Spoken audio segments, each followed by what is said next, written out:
أعوذ بالله من الشيطان الرجيم بسم الله الرحمن الرحيم الحمد لله الذي لا يبلغ مدحته القائلون ولا يحصي نعماءه العادون ولا يعدي حقه المجتهدون الذي ليس لصفته حد محدود ولا نعت موجود ولا وقت معدود ولا أجل ممدود فطر الخلائق بقدرته ونشر الرياح برحمته الصلاة والسلام على الرسول المسدد المصطفى الأمجد المحمود الأحمد سيدنا ومولانا ومولى الكونين جد الحسن والحسين وعلي والقاسم محمد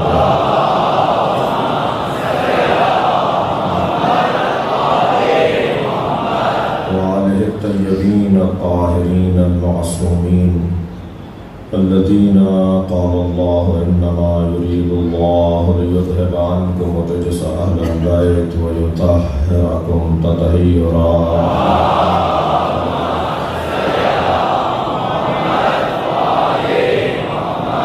ولعنة الله عليهم أجمعين من يوم عداوتهم إلى قيام يوم الدين أما بعد قال الحكيم في قرآن الكريم بسم الله الرحمن الرحيم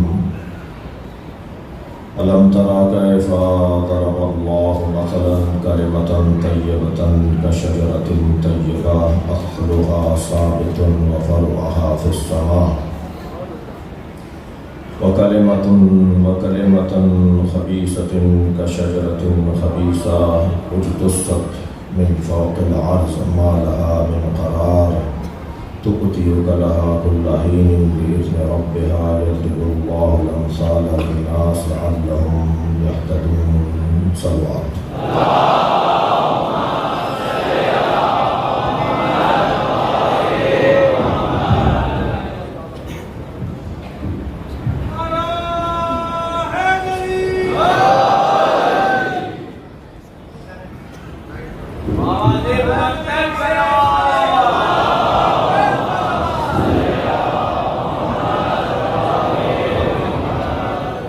صلوات پڑھیں گے محمد والے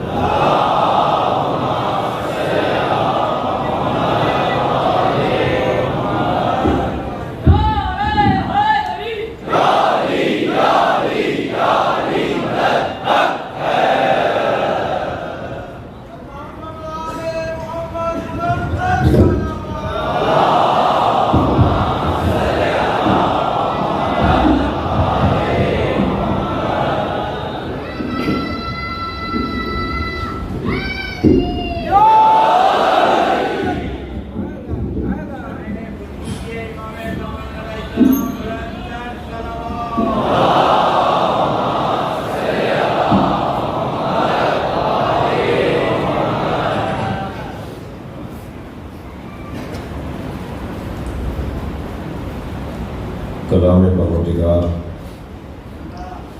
اللہ کا اپنے حبیب سے ارشاد الم تری کیف ضرب اللہ مثلا، اے میرے حبیب تم نے دیکھا کہ تمہارے اللہ نے کیسی مثال دی ہے۔ مثالوں سے سمجھانا اور مثالوں سے بتانا یہ ایک مربی اور ایک معلم کا کام ہے۔ مطلب اور مقصد سمجھانا ہے اور بات کو منتقل کرنا ہے۔ الم تری کیف ضرب اللہ مثلا، تم نے دیکھا تمہارے اللہ نے کیسی مثال دی ہے، کلمۃ طیبہ، کلمہ طیبہ کی، کشجرۃ طیبہ، جو شجرہ طیبہ کی طرح ہے۔ کلمہ طیبہ، شجرہ طیبہ، اصلها ثابت، اس کی پہلی صفت یہ ہے کہ اس کی جڑیں بہت مضبوط ہیں، وفرعها فی السماء، اور اس کی شاخیں آسمانوں میں ہیں۔ اس درخت کی صفات بیان کرتے ہوئے تیسری صفت یہ ہے کہ تؤتی اکلہا کل حین بإذن ربہا۔ تیسری صفت یہ ہے کہ یہ درخت ہر موسم میں پھل دیتا ہے۔ وَكَلِمَةً خَبِيثَةٍ كَشَجَرَةٍ خَبِيثَةٍ، اور کلمہ خبیثہ کی مثال شجرہ خبیثہ کی طرح ہے۔ اجتثت من فوق الارض، یہ زمین کے اوپر سے اگتا ہے۔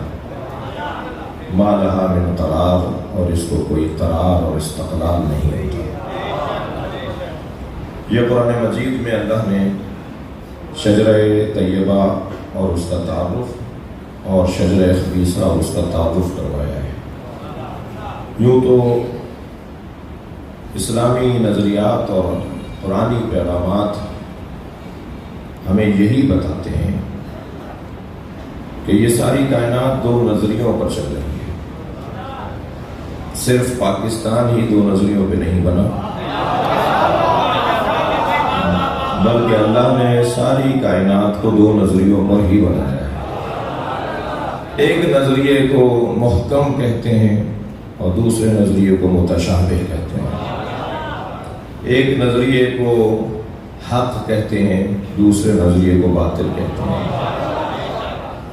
ایک نظریے کو سچ کہتے ہیں، دوسرے نظریے کو جھوٹ کہتے ہیں۔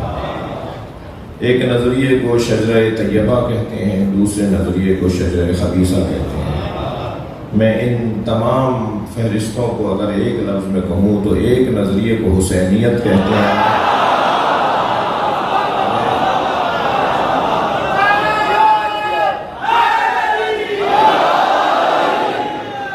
دوسرے نظریے کو یزیدیت کہتے ہیں۔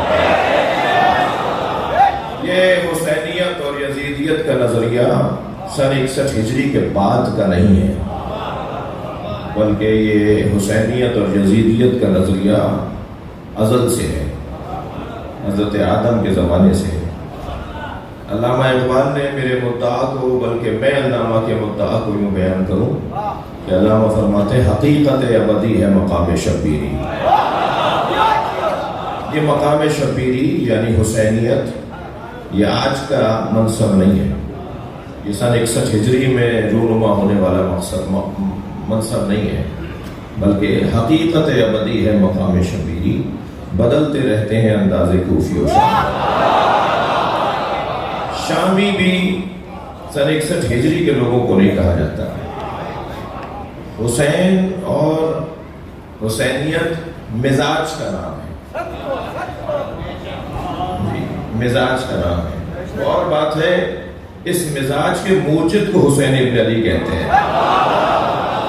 یہ ایک مزاج ہے، یہ ایک ذائقہ ہے، یہ ایک ذوق ہے جسے حسینیت کہا جاتا ہے۔ اور یزیدیت بھی ایک ذائقے کو کہتے ہیں، یزیدیت بھی ایک مزاج کو کہتے ہیں۔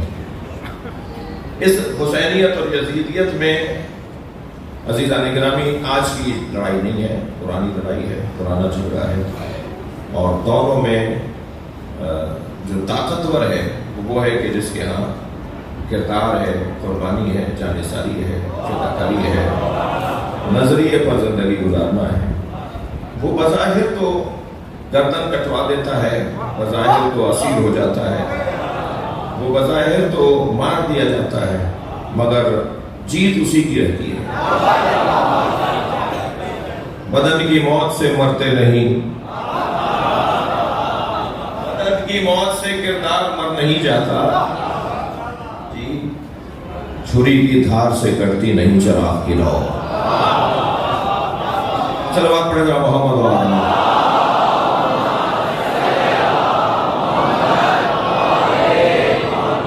تو یہ دو نظریے ہر زمانے میں رہے، ہر دور میں رہے۔ حابیل اور قابیل کا جھگڑا بھی یہی تھا،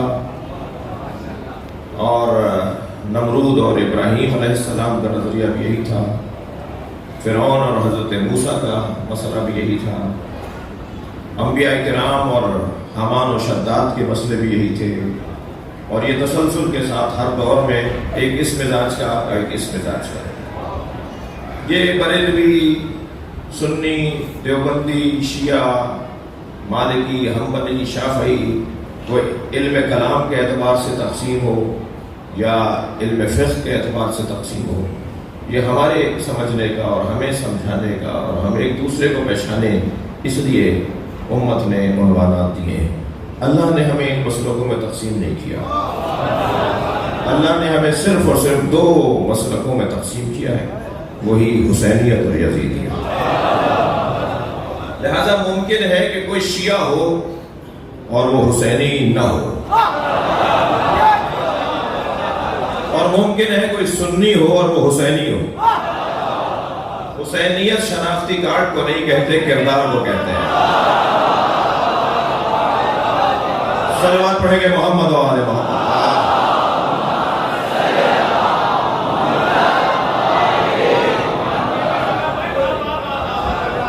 حسینیت مظلومیت کو کہا جاتا ہے اور یزیدیت ظلم کو کہا جاتا ہے۔ ظالم ظالم ہے چاہے اس کا کوئی بھی مسلک ہو، مظلوم مظلوم ہے چاہے اس کا کوئی بھی دھرم ہو۔ عنوان یہ ہے کہ جو بھی مظلومیت کا عنوان پائے گا وہ اس قافلے میں شریک ہو جائے گا جو حسین کا ہے، اور جو بھی ظالم اور ظلم کا عنوان پائے گا وہ اس قبیلے میں شامل ہو جائے گا جو یزید کا ہے۔ تو اب یہ دو نظریے بہت ہی روشن اور واضح طور پر ہیں۔ میں اپنے محترم جوانوں سے اور بچوں سے کہوں گا کہ گھبرانے کی ضرورت نہیں ہے۔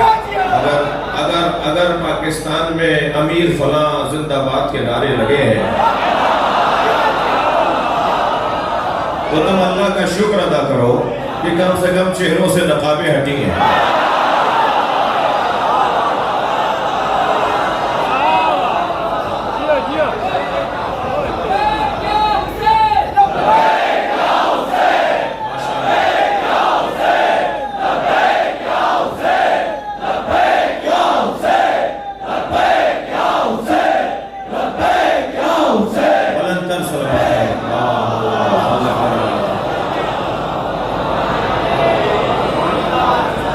مصیبت کے بعد ایک نعمت ہے، ہر پریشانی کے بعد ایک راحت ہے، ہر آفت کے بعد ایک نعمت ہے۔ تو اب آفت اور مصیبت کا جب سامنا ہو تو عجلت میں نہ رہیں، اپنا امر اپنا کام اپنے مالک کے حوالے کر دیں۔ ویسے بھی ہم اس دنیا میں بے وارث نہیں ہیں۔ میرے معصوم توقی میں فرماتے ہیں کہ اگر ہماری نگاہ اور ہماری نظارت تم پر نہ ہوتی تو دنیا بہت پہلے تمہیں ختم کر دیتی، مگر تمہارا وجود تیزی کے ساتھ متعارف ہوتا چلا گیا، اس کے پیچھے ہماری نگاہ خاص ہے۔ وقت عزیزان گرامی کچھ دیر کا مشکل ضرور آتا ہے، مگر یہ وقت بدل جاتا ہے۔ جی محمود غزنوی کا غلام ایاز دربار میں کرسی پر بٹھایا جاتا تھا، وزیروں کا اعتراض ہوا کہ یہ تو نوکر ہے، غلام ہے، اسے کرسی پر کیوں بٹھایا جاتا ہے؟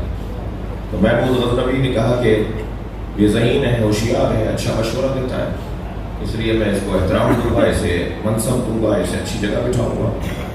انہوں نے کہا جی کیا ذہانت ہے؟ کہ آج میں تم سے اس کی ذہانت روشن کر دوں گا۔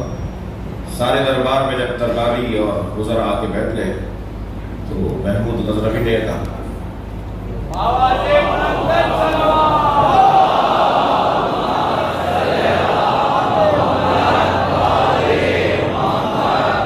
تم میں سے ہر شخص مجھے ایک جملہ ایسا بتائے جو غم میں بھی کام آئے اور خوشی میں بھی کام آئے۔ ایک جملہ ہونا چاہیے جو انتہائی غم کے اندر بھی وہ جملہ کام آئے، تسلی دے، ہمت بندھائے، اور انتہائی خوشی میں بھی وہ جملہ کام آئے۔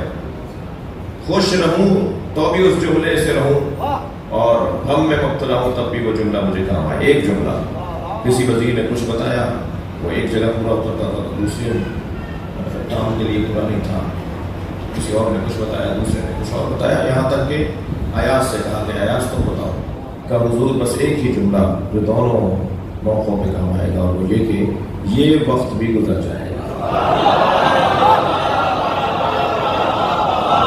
صلوات پڑھیں گے محمد و آل محمد۔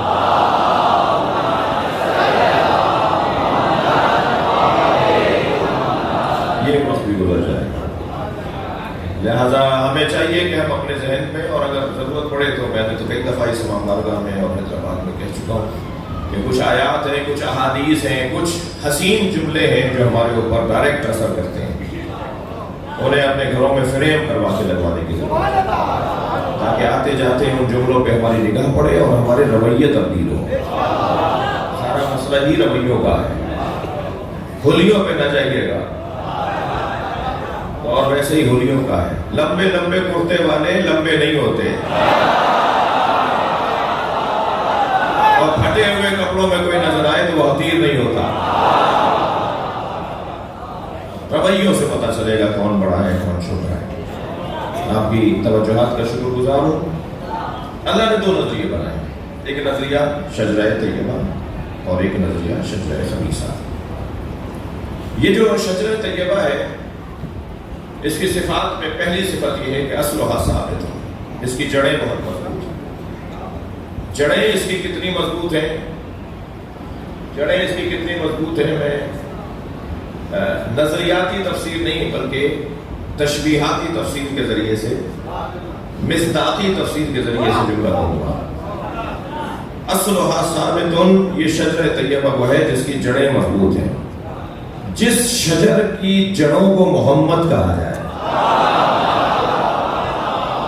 سرکار دو جہاں اس درخت شجرہ طیبہ کی جڑ ہے۔ 1400 سال گزر گئے، اس کی جڑوں کو کوئی کچھ نہیں کر پایا۔ اس کے کلمہ پڑھنے والوں میں اضافہ ہی اضافہ ہے۔ جس درخت کی بنیاد مصطفیٰ ہو اور تنا علی ہو، جس کی شاخیں اہل بیت ہو اور پتے شیعہ ہوں، اس شجرہ طیبہ کا ذکر ہو رہا ہے۔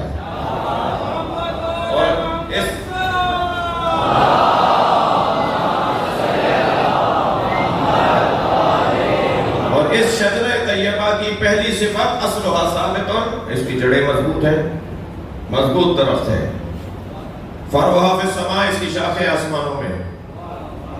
آپ نے کبھی کوئی درخت دیکھا ہو تو مجھے دکھائیے گا کہ جس کی شاخیں آسمانوں میں جاتی ہیں؟ شاخیں تو پلٹ کے زمین کی طرف آتی ہیں۔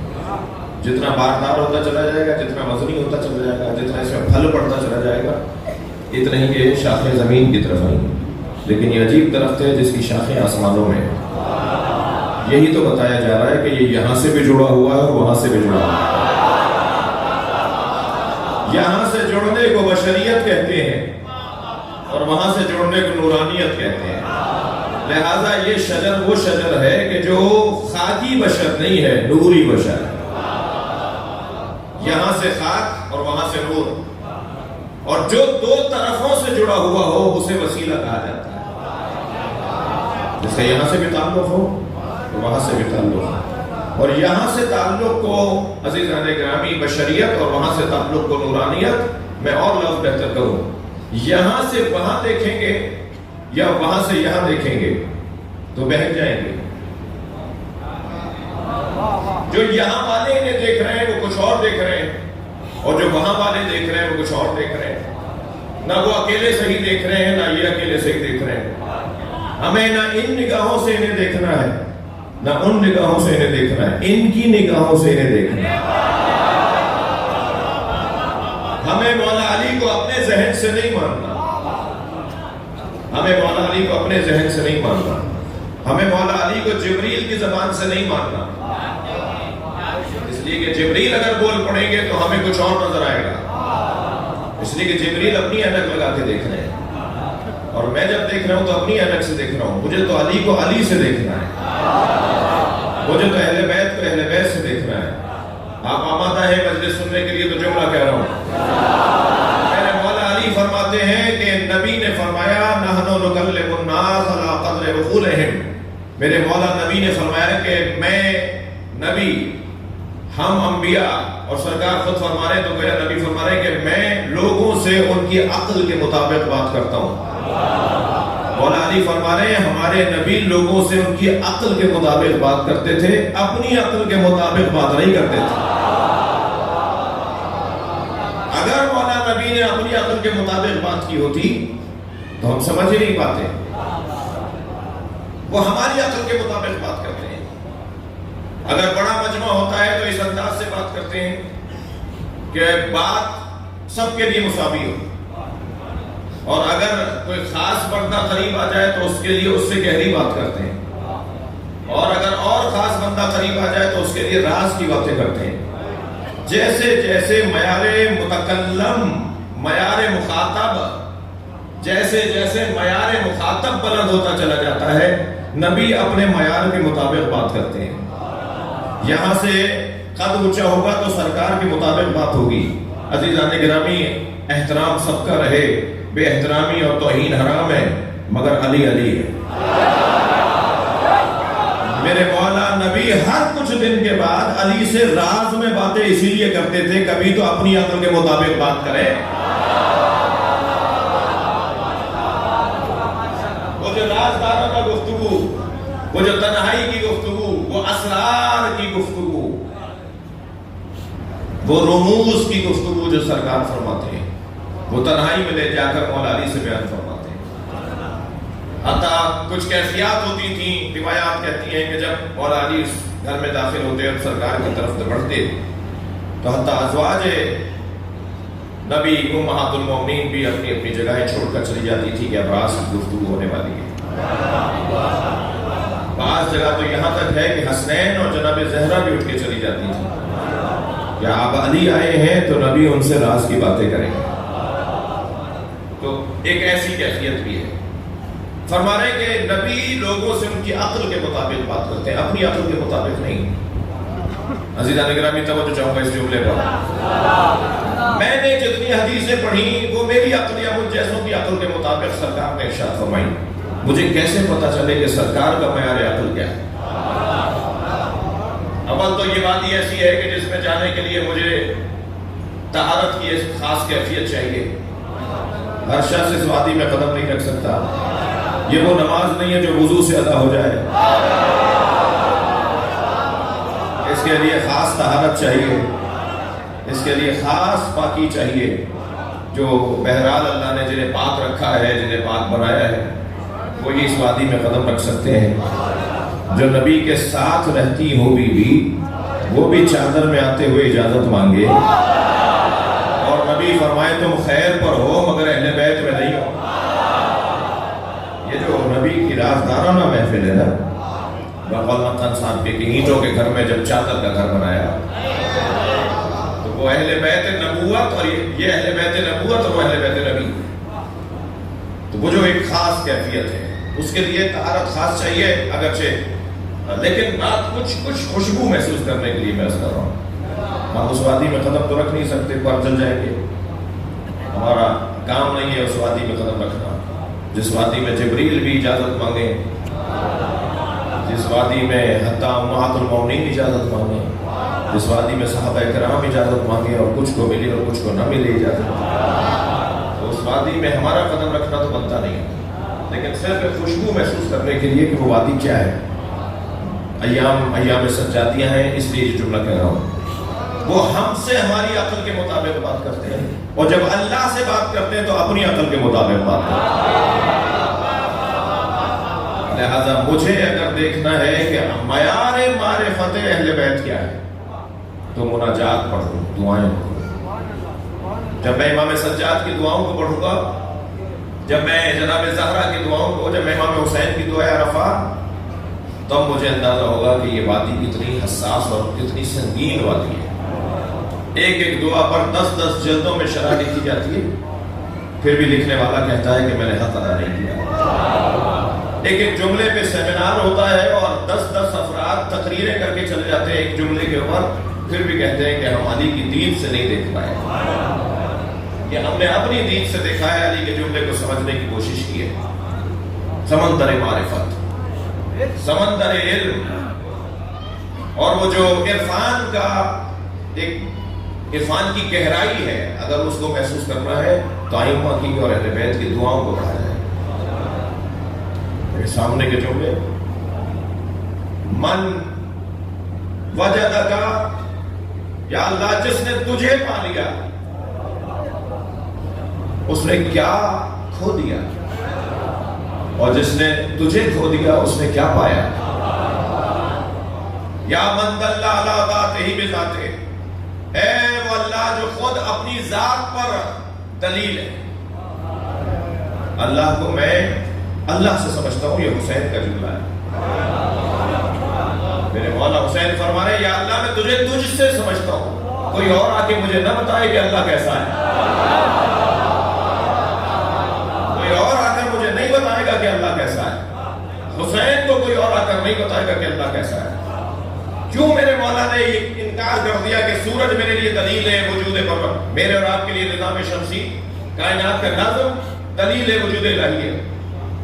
یہ جو نظم کے ساتھ کام چل رہا ہے, اس امام بارگاہ میں تخت یہاں لگا ہوا ہے, مائک یہاں لگا ہوا ہے, ممبر یہاں ہے, مثال کے طور پہ جوتے رکھنے کی وہاں جگہ ہے, مثلا فلاں چیز فلاں جگہ. یہ جو نظم کے ساتھ چیزیں رکھی ہیں نا, یہ کوئی آپ کسی کو دیکھیں یا نہ دیکھیں, اس کو نظم دیتے ہوئے نظم بتا رہا ہے کہ اس کا کوئی چلانے والا ہے. آپ کے گھر میں ساری چیزیں ترتیب سے رکھی ہوتی ہیں. یہ کوئی ہوا میں اڑ اڑ کر خود بخود ترتیب سے نہیں چلی جاتی, کوئی انہیں ترتیب سے رکھتا ہے. یہ روزمرہ کا مشاہدہ ہے کہ ہم نظم کو دیکھ کر ناظم تک پہنچتے ہیں کہ کوئی ہے کہ جو اسے نظم دے رہا ہے. اس کائنات میں اتنا مستحکم نظم ہے, یہ خود دلیل ہے کہ اسے کوئی ناظم چلا رہا ہے, اسے کوئی نظم دے رہا ہے, مگر میں نے دیکھا نہیں ہے. تو میرے اوپر جو اللہ کے وجود پر دلیل بنے گی میرے لیے, وہ اس کائنات کا نظم بنے گا. اور کائنات کے نظم کے لیے جو ذریعہ ہے اور ظاہری ایک عنوان ہے, وہ سورج کا نظام ہے, چاند کا نظام ہے. ایک وقت پہ نکلتا ہے, ایک وقت پہ ڈوبتا ہے. اس کے ڈوبنے اور طلوع کرنے سے دن بنتے ہیں, دنوں سے ہفتے, ہفتے سے مہینے, مہینے سے سال, پھر موسم بنتے ہیں, اور موسموں کے بننے سے اور تبدیل ہونے سے پھلوں اور پھولوں پر فرق پڑتا ہے. پھر حیوانوں کے وجود سامنے آتا ہے, پھر حیوانات انسانوں کی خدمت میں رہتے ہیں. یہ بظاہر ایک سورج نکل رہا ہے اور ایک ڈوب رہا ہے, لیکن یہ ایک سورج نکل اور ڈوب نہیں رہا, یہ پورا نظام چلا رہا ہے. تو میں اس نظام شمسی سے اور نظم کائنات سے وجود الہی پر مقر ہو جاتا ہوں, قائل ہو جاتا ہوں, معترف ہو جاتا ہوں کہ اللہ ہے. امام حسین فرما رہے ہیں مجھے کچھ اور نہیں بتاؤ, کوئی اور مجھے نہیں بتائے گا کہ اللہ ہے. تمہارے لیے نظام شمسی دلیل وجود الہی ہوگا, میرے لیے دلیل وجود الہی نظام شمسی نہیں ہے. میں تو اللہ کو اللہ سے سمجھتا ہوں. کیوں ایسا ہے؟ بس دلیل لے لیجئے اور میری بات ایک منزل تک آ جائے. وہ اس لیے ہے کہ میں چاند سے اللہ سمجھ رہا ہوں, سورج سے اللہ, ستاروں کے نظام سے اللہ سمجھ رہا ہوں, ہواؤں اور موسموں کے ترتیب سے اللہ کو سمجھ رہا ہوں, مگر حسین تو وہ ہیں کہ جو سورج بننے سے پہلے پیدا ہوئے ہیں. حسین والا کو تو وہ وجود ہے جو چاند کے وجود سے پہلے بنا ہے. تو سورج دلیل وجود الہی حسین کے لیے نہیں ہوگا, بلکہ یہ وہ گھرانہ ہے جنہوں نے اللہ کو اللہ سے سمجھا ہے. نحنو تلامذ اللہ, ہم اللہ کے شاگرد ہیں. انہوں نے اللہ سے اللہ, یہ وہاں سے ملتن, وہاں سے علم لے کر آئے. یہاں آ کر پڑھنے والے لوگ نہیں ہیں. یہ دنیا میں آتے ہیں تو پڑھ کر آتے ہیں. ان کے لعاب دہن میں اتنی تاثیر ہوتی ہے کہ علی سرونی کا دعویٰ کرتا ہے. یہ ان کی ساخت علم ہے, ان کی ساخت شجاعت ہے, ان کی ساخت میں غیرت ہے, ان کی ساخت میں عزت ہے, ان کی ساخت میں سخاوت ہے. یہ بنائے گئے اسی چیز سے ہیں. ہمارے اوپر یہ چیزیں عارضی ہیں, عوارض کا حصہ ہیں, عارض ہوتی ہیں, ڈالی جاتی ہیں, لگائی جاتی ہیں. اور جو چیز عارضی ہوتی ہے, یہ کلر اس تار کے اوپر عارضی ہے, اس کا ذاتی نہیں ہے. اسے ذرا 2 دن دھوپ میں چھوڑ دیجئے, کلر اتر جائے گا. یہ اترنا بتا رہا ہے کہ چڑھایا گیا تھا. جی یہ چیزیں اور بھی آپ دیکھ لیجئے, یہ ساری عوارض ہیں, عارض ہوئی ہیں, چڑھی ہیں, چڑھائی گئی ہیں. جو کسی چیز پر چیز چڑھائی جائے وہ اتر بھی جاتی ہے, اس کی ذاتی نہیں ہوتی. ہمارے پاس علم عارضی ہے, ذاتی نہیں ہے. لہذا آج ہے, ممکن ہے کل نہ ہو. ممکن ہے کوئی کہے بھئی کل تک تو بہت اچھا بولتے تھے, آج ان سے کیا ہو گیا؟ کہ وہ ایک علم تھا, وہ ان کا ظاہر ہو گیا, ان کی عقل کام نہیں کر رہی, ان کا دماغ حافظہ کام نہیں کر رہا. وہ جو عارض ہوا تھا وہ ظاہر ہو سکتا ہے. لیکن عزیزان گرامی, یہ گھرانہ وہ گھرانہ ہے کہ جن پر علم عارضی نہیں ہے, ذاتی ہے. ان کا علم ان کے اوپر چڑھا نہیں ہے جو کوئی اتار دے یا اتر جائے. اب اگر تھکے نہیں بیٹھے تو جملہ کہو. علم اہل بیت کا ذاتی ذاتی ہے تبھی گردن کٹنے کے بعد بھی قرآن کی تلاوت کرتا ہے. صلوات پڑھیں حسین کی ذات پر.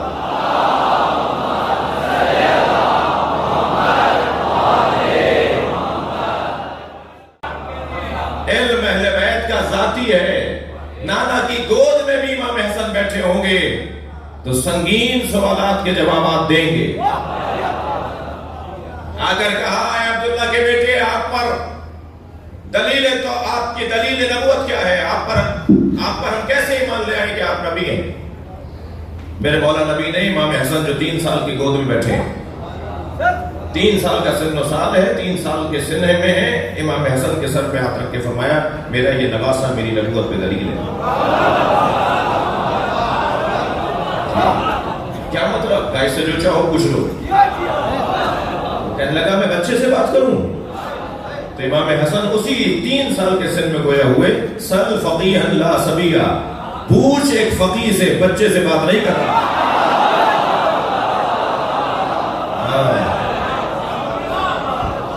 اور پھر فرمایا کہ اگر تو نے قیامت تک مجھ سے سوالات کیے میں ہر سوال کا جواب دیتا رہوں گا، اس لیے کہ الذی انا الذی عندی بحر علم، میں وہ ہوں جس کے پاس علم کا سمندر ہے، اور سمندر بھی وہ ہے کہ لا تقسمہ الدوالی، جسے ڈولوں سے خالی نہیں کیا جا سکتا. ڈول سے خالی کرتے ہیں نا، کنویں سے ڈول نکالے جاتے ہیں نا، ڈول نکالے جاتے ہیں کنویں کا پانی ڈول سے نکالا جاتا ہے. لا دوالی ڈول عربی میں ڈول کہتے ہیں. لا تقسمہ الدوالی، دوالی جمع ڈول کی، اس کو ڈولوں سے خالی نہیں کیا جا سکتا. پوچھتا رہے میں جواب دیتا رہوں گا. یہ تو کافر تھا، مشرک تھا، نبی کی نبوت میں دلیل. کچھ بظاہر کلمہ پڑھ لیتے ہیں مگر کلمہ ان کے وجود میں اترتا نہیں ہے. بظاہر کلمہ پڑھ لیتے ہیں مگر کلمہ ابھی ان کے قلب میں نہیں اترا ہوتا. اور مجھے تو ان لوگوں پہ تعجب ہوتا ہے کہ جن کا اپنا شجرہ پاک نہیں ہے وہ ابو طالب کا کلمہ ڈھونڈتے ہیں.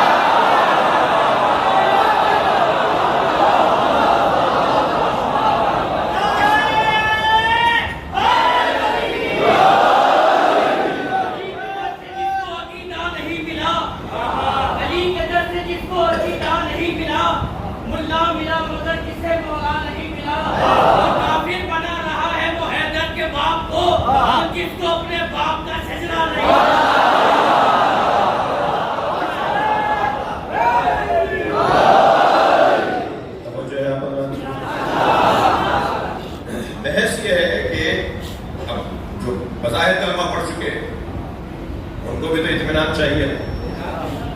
تو ایسے ہی آ گئے کہ یا رسول اللہ ایک سوال لے کر آئے ہوں آپ کی خدمت میں. فرمایا میرا حسن جواب دے گا. امام حسن تشریف فرمایا، کہا میرا بیٹا حسن جواب دے گا.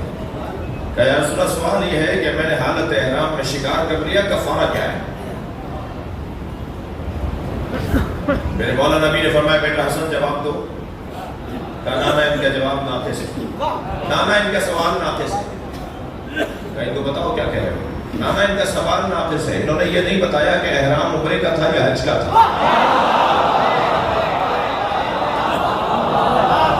نانا انہوں نے نہیں بتایا شکار چوپائے کا کیا ہے یا کسی پرندے کا کیا ہے. نانا انہوں نے یہ نہیں بتایا کہ شکار حرم میں کیا ہے یا حرم کے باہر کیا ہے. نانا انہوں نے نہیں بتایا رات میں کیا ہے یا دن میں کیا ہے. میرے مولا نے 27 اس کی تصویریں بنا دی. کہا اسی سوال کی 27 تصویریں ہیں، جواب علیحدہ ہے، کون سی مراد ہے؟ صلوات پڑھیں گے عظمت اہل بیت پر.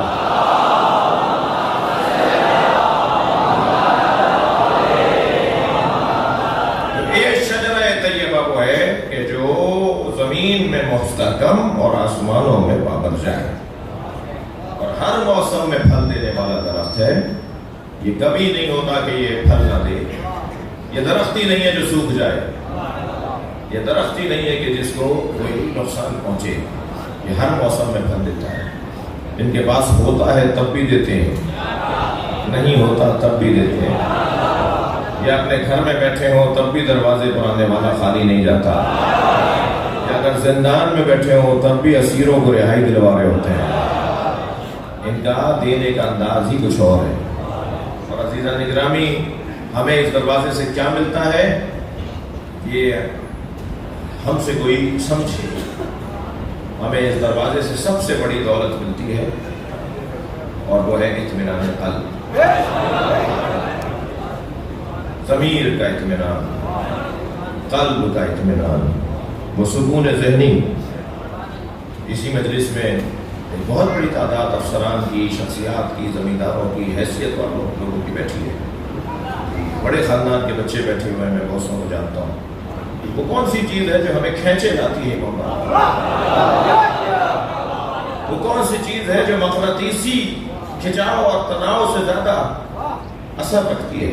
وہ ہے ایک صاحب کردار کا ذکر۔ ہم اگر کمزور بھی ہو جائیں کردار میں، اور غلطیاں اور کوتاہیاں بھی کردار میں ہم سے ہو جائیں، تب بھی ہمیں اسی کے دروازے پر آنا ہے کہ جو وہ روح کی تسکین، وہ روح کی غذا۔ میں یہ جملہ کہہ چکا ہوں، تکرار اگر ہو تو مجھے معاف کریں، موسیقی روح کی غذا نہیں ہے، اللہ، رسول اور حسین کا ذکر روح کی غذا ہے۔ جب ہم قرآن کی تلاوت کرتے ہیں تو یہ روح کی غذا ہے، جب ہم نعت مصطفیٰ پڑھتے ہیں تو یہ روح کی غذا ہے، جب ہم حسین کا ذکر کرتے ہیں تو یہ روح کی غذا ہے۔ اور ہم اگر کسی مجلس میں حسین کا ذکر سن کر جائیں تو ایسے لگتا ہے جیسے ہماری روح کو طاقت ملی ہو، ایسا لگتا ہے جیسے ہماری روح کو غذا مل گئی ہو، ایک توانائی محسوس ہوتی ہے، ایک طاقت محسوس ہوتی ہے۔ اور میں ایک جملہ اور کہتا ہوا آگے بڑھوں کہ مجلسوں سے اور عزاداری سے لوٹتے ہوئے، عزاداری کے اور مجلسوں کے مخالف ذرا ہوشیار رہیں، ہم مجلسوں سے طاقتور ہو کر لوٹتے ہیں،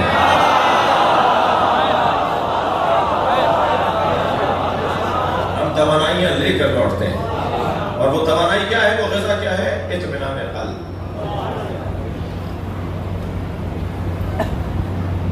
سارے عزیزوں کے لاشیں اٹھا لیے،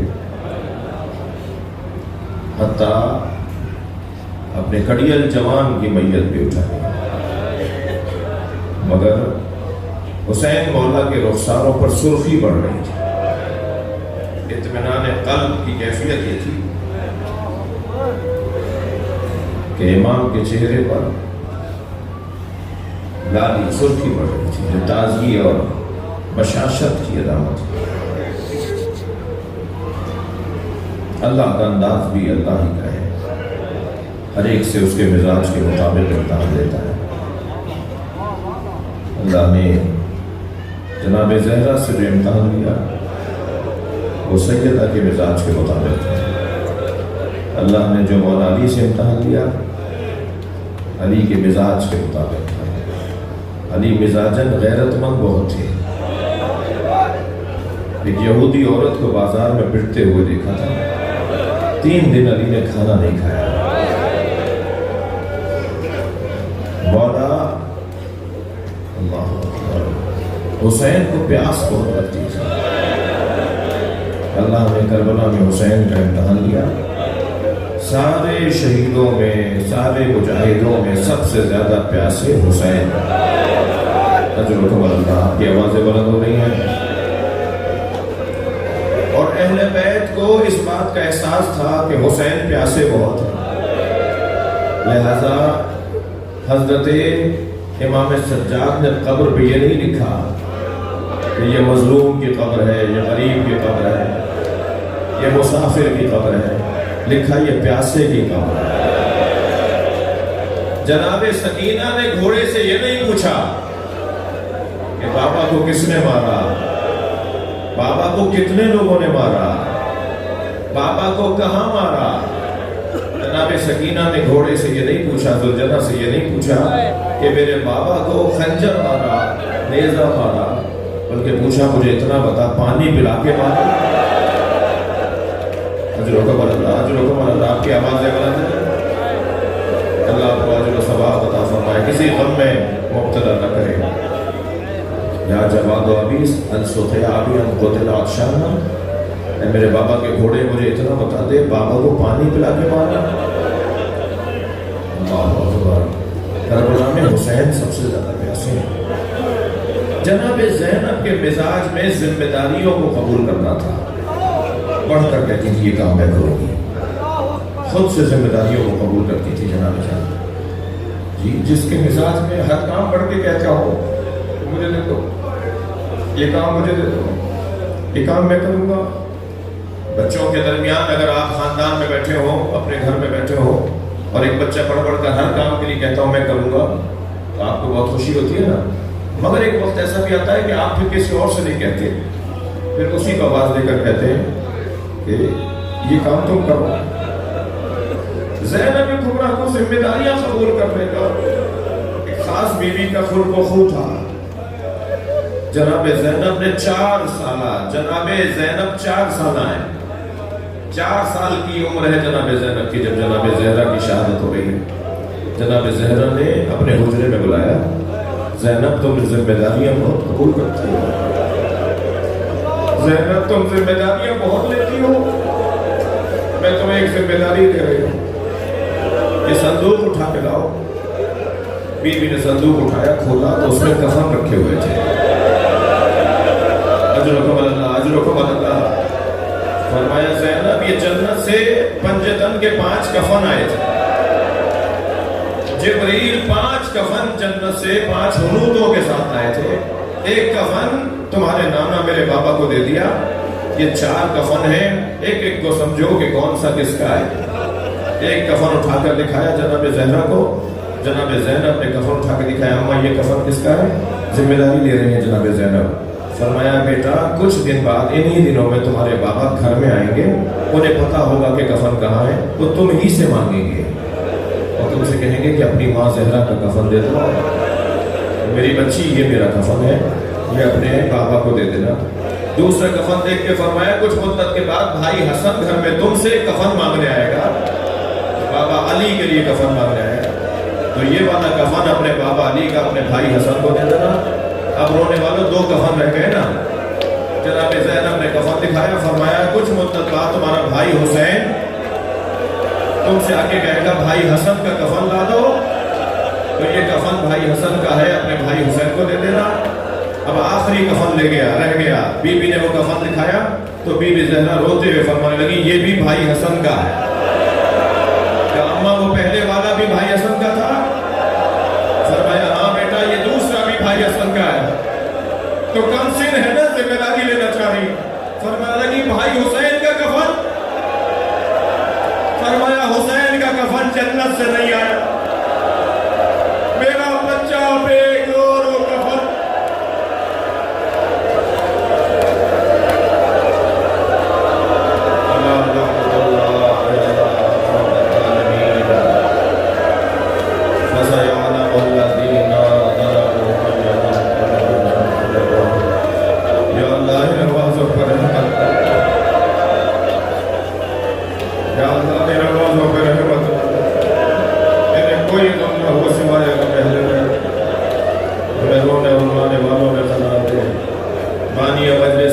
حاجات کو پورا فرما، اس کی مشکلات کو دور فرما، رزق میں عزت میں اضافہ فرما، تمام زمانہ کے ظہور کا تاکید فرما۔ ربنا آتنا فی الدنیا حسنۃ وفی الآخرۃ حسنۃ وقنا عذاب النار۔